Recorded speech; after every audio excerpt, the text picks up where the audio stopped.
Today is the movie review of Ghostbusters Afterlife with singer of North Kingsley, but most importantly, Ghostbusters superfan Ray Hawthorne. How are you doing?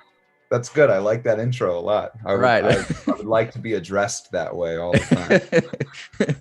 They should announce you on stage like that. Yeah. We didn't even talk about the film yet, so I'm very curious to hear your thoughts first. Like, what overall, how did you feel about the film? Okay, so I've seen it twice. Well, all right. Of course. Yeah. So I've seen it twice. I went to the first screening I could on Thursday, the day before it came out, and then I went to another screening the next day at noon. So obviously, I like the movie. Nice. I think it's a good movie. I like it a lot. As a Ghostbusters sequel, I think it works. It works really well. It's tonally a lot different than either of the original two Ghostbusters movies, though. And what I mean by that is like the way that the comedy functions and the type of comedy that they're using is a lot different than you're going to get in the earlier Ghostbusters movies. And I think they take the ghost hunting aspects of it and the science fiction aspects of it a lot more seriously than the original Ghostbusters movies do. Right.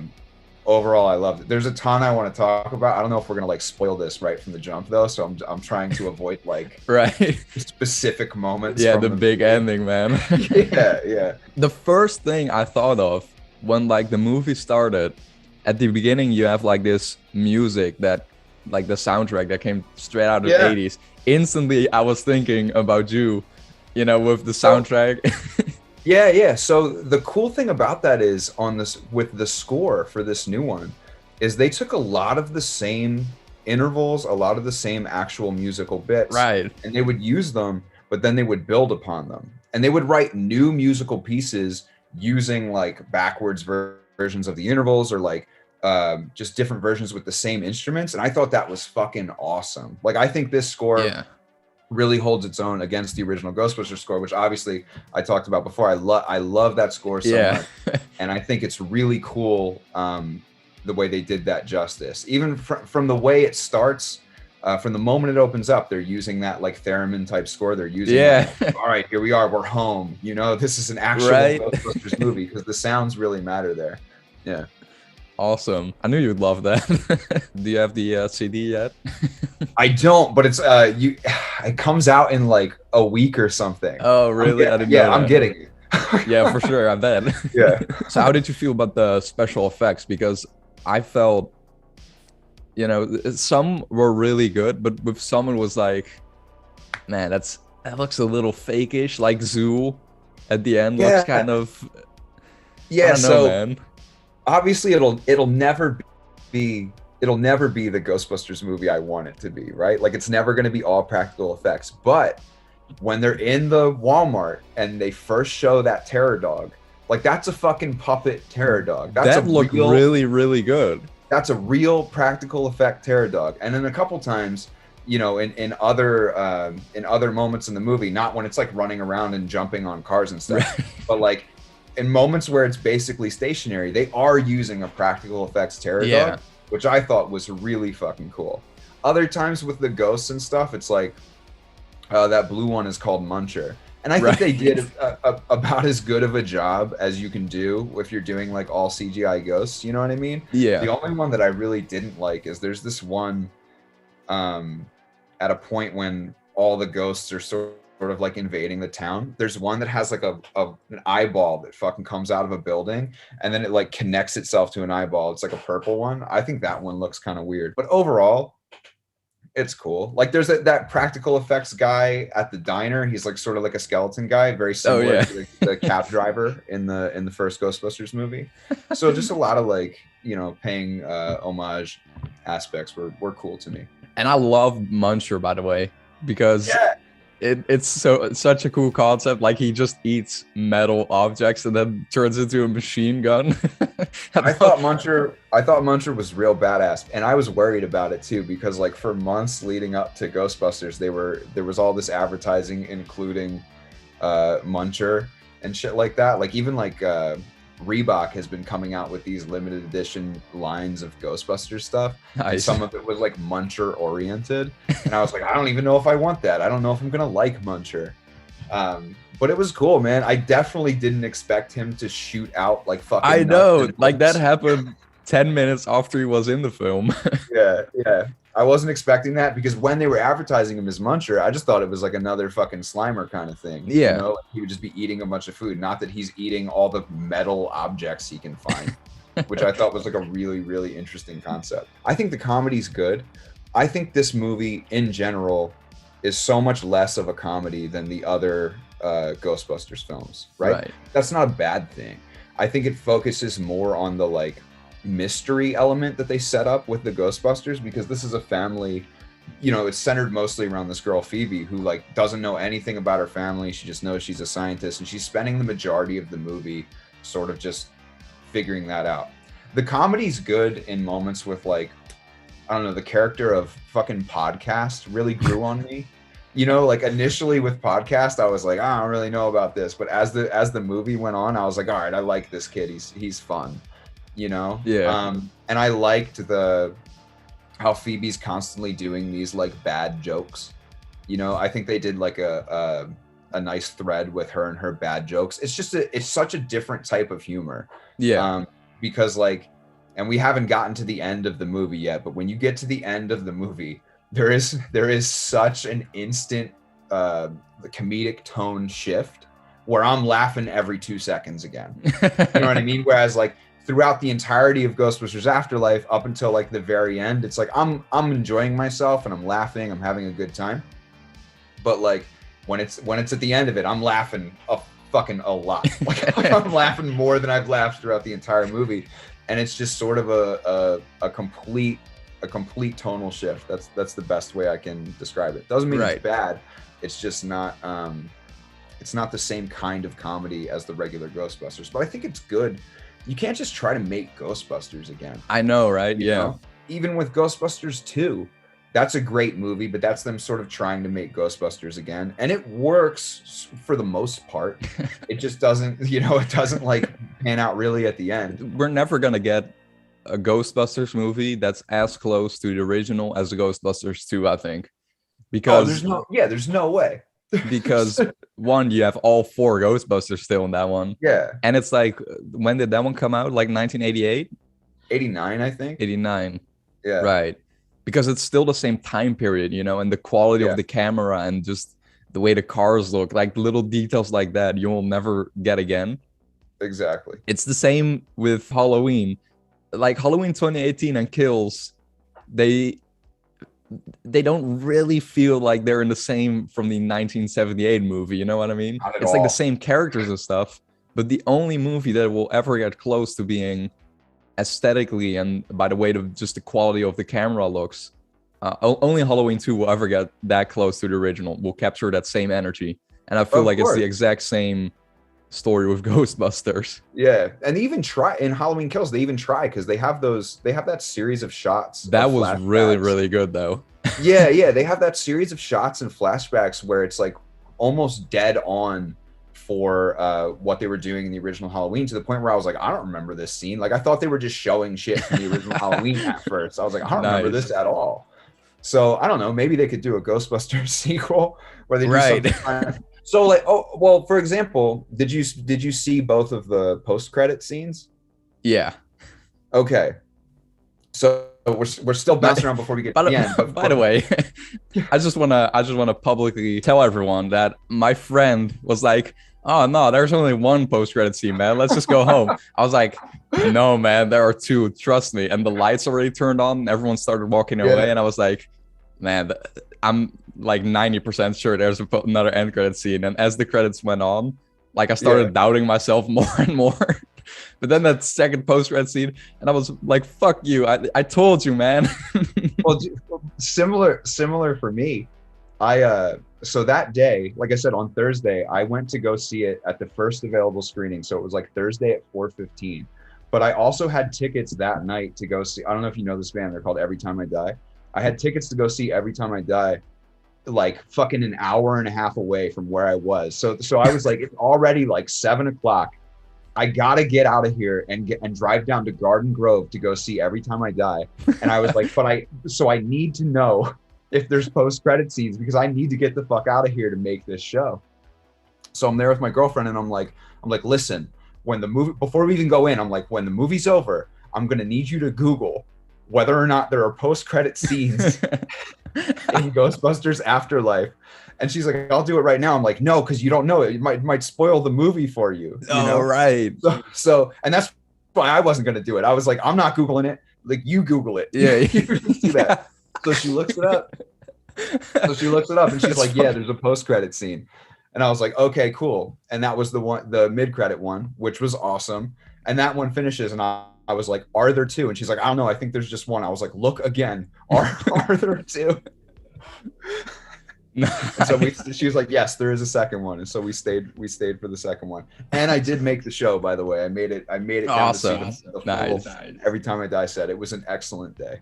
Hell yeah. But anyway, where this tangent started was in the second post-credit scene, they do show old footage from 1984 Ghostbusters that I've never seen before, which was awesome, with Annie Potts with the coin, with her handing Egon that coin. Right.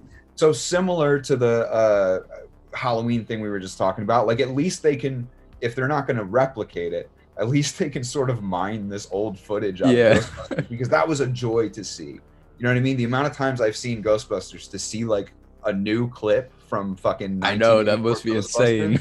Was really cool.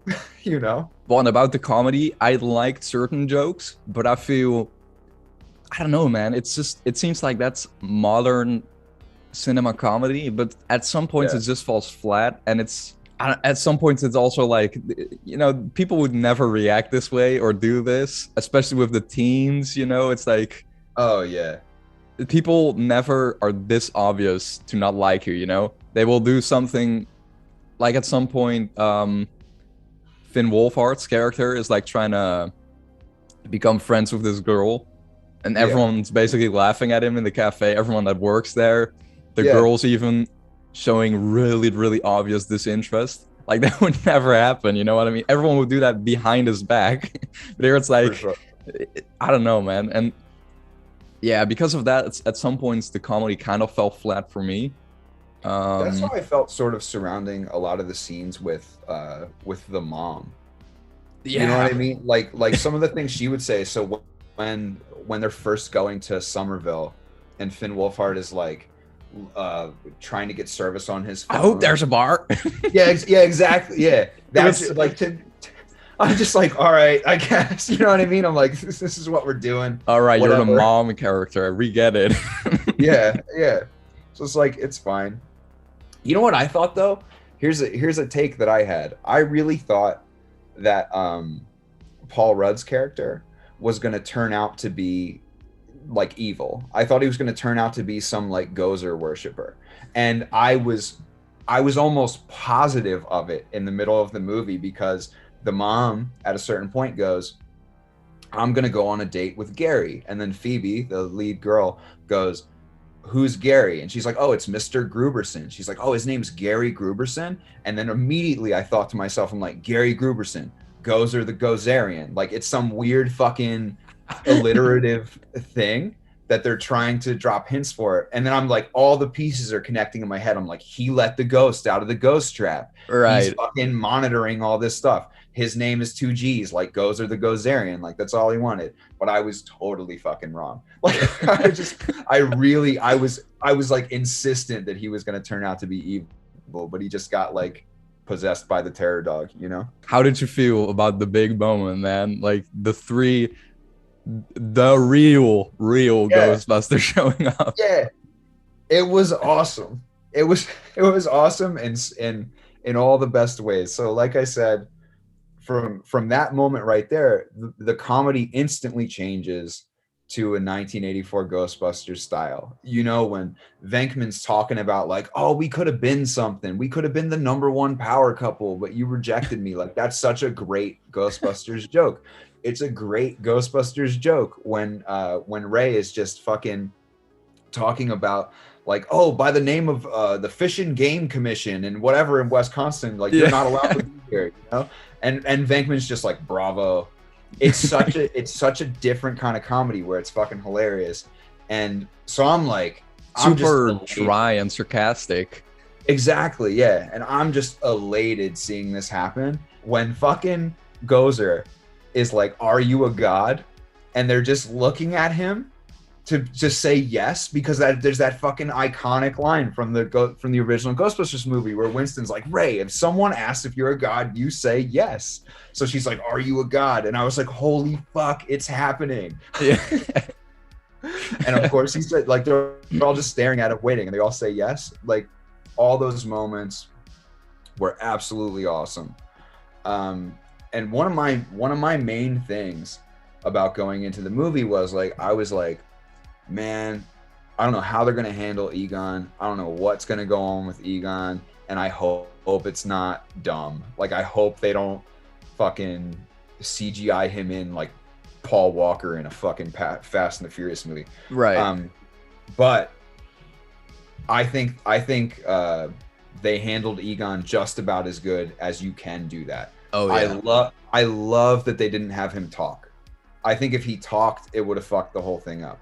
If he's standing there in like a ghost form, it doesn't look weird necessarily anyway, because he's got like this ghost layer over him. So you're not going to be looking at him like, oh, that looks like a CGI person, you know? Yeah. He's not real.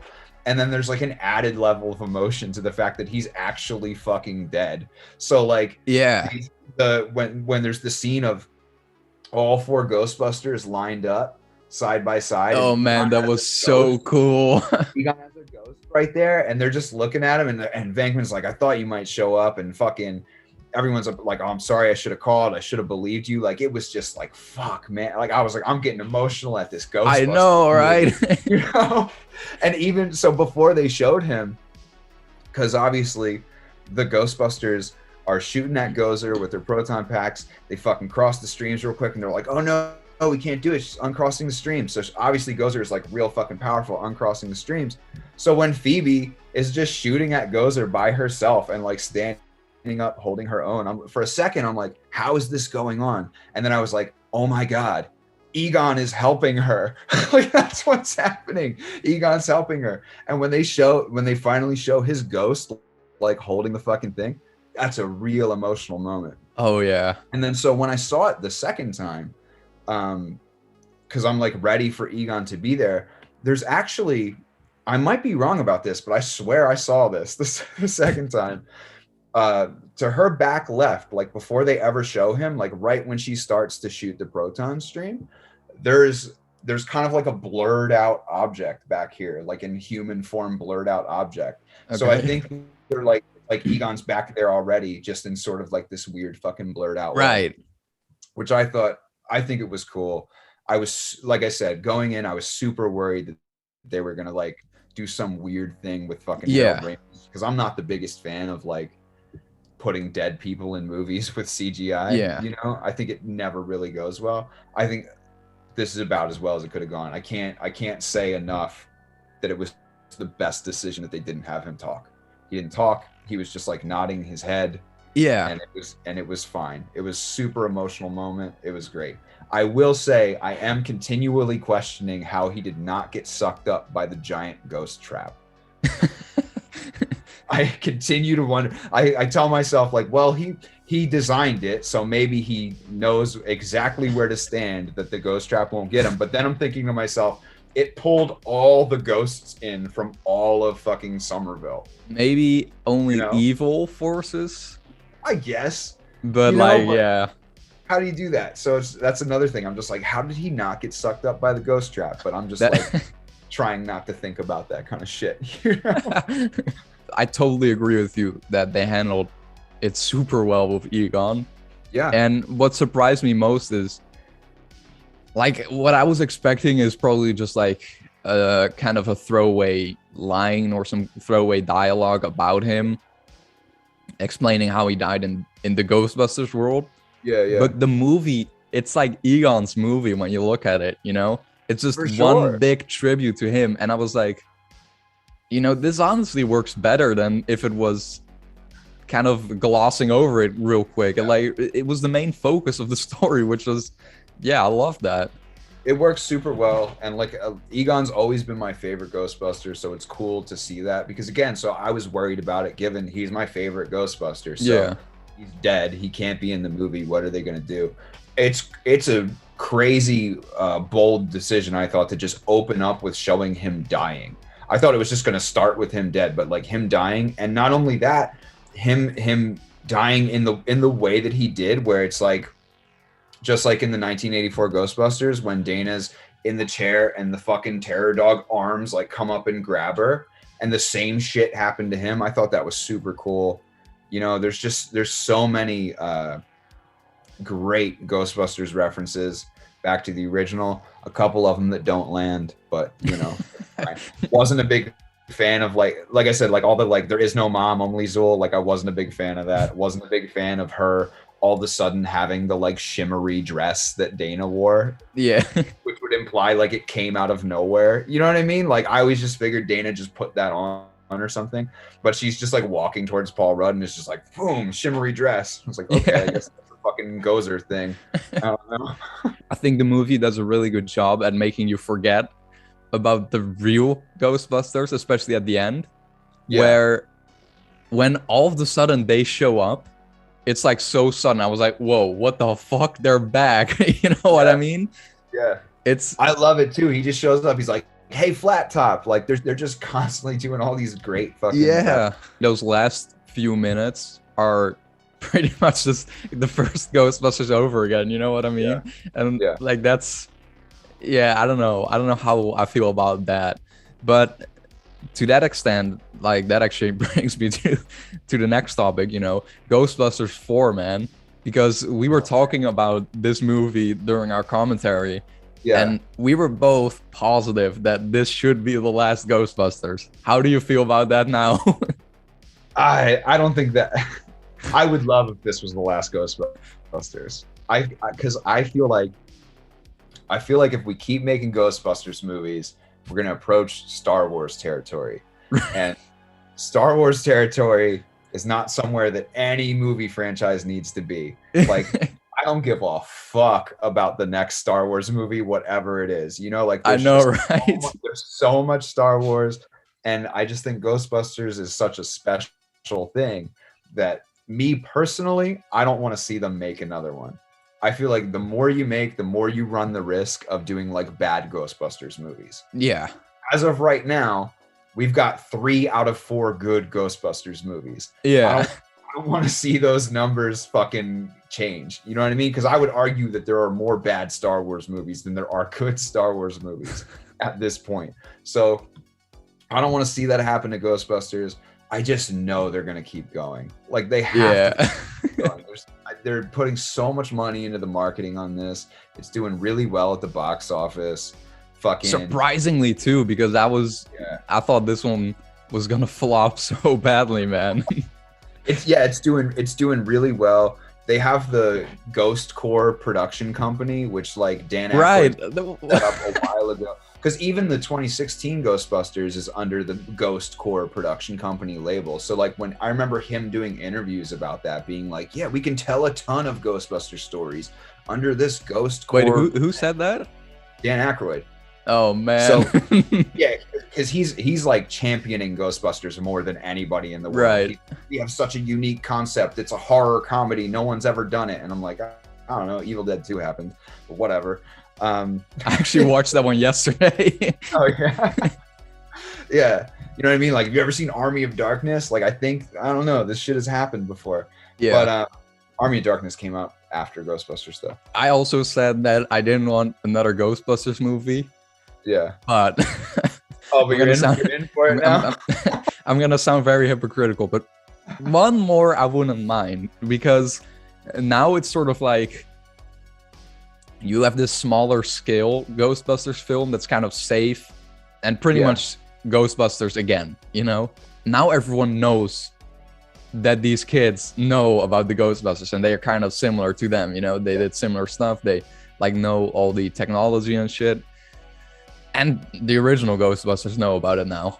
Yeah. So what I would like to see is one more like kind of bigger scale Ghostbusters film that takes place in New York again, that kind of mixes the original with like the new, the kids, you know, from the new one, which to wrap it all up, kind of, you know what I mean?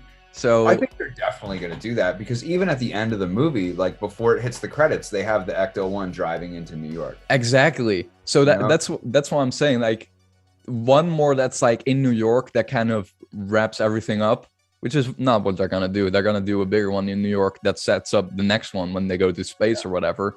But like that's what I would like to see. And then in that one, I don't know, more of a new story, you know, and newer ghost designs. Because let's be honest, this was just a huge tribute to the original, pretty much. Exactly. And I would like to see if they keep going with it, because now there's technically, like, I know there's 4 Ghostbusters movies, but the 2016 one isn't within this continuity. It's like I've never heard of that film. Yeah, exactly. So between Ghostbusters 1, 2, and Afterlife, how the fuck long does it take these people to realize that ghosts are real? Like how is the whole country not just like, yeah, ghosts exist? I know, right? 100-foot marshmallow man that destroyed parts of the city, like crushed cars, all that. Yeah. Even in Ghostbusters 2, which is just 5 years later, they're just like, yeah, they're doing fucking birthday parties, and the kids are like, my dad says you're a hack, like you're a liar. I'm like, dude, did you not see the Stay Puft Marshmallow Man? Like, what the fuck? So then Ghostbusters 2 happens, and there's the fucking Statue of Liberty walks through New York City. There's a big fucking slime thing covering the art museum. Like, this shit would get millions of views on YouTube. That's why I didn't understand, why did it have like 10K views or whatever? Like, this would be history, man.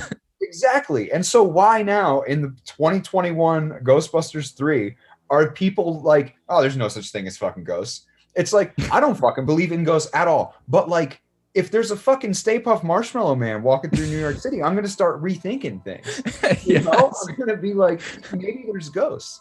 So if they do Ghostbusters 4, I really hope people now are like, yeah, I think there's ghosts. I mean, I guess it's kind of small scale in the Somerville. You could argue that no one other than the residents of Somerville were aware of what happened here. But fucking New York, man. Yeah, you know? Come on, like, now. How long is it going to take the public at large to just acknowledge this shit? Yeah. You know?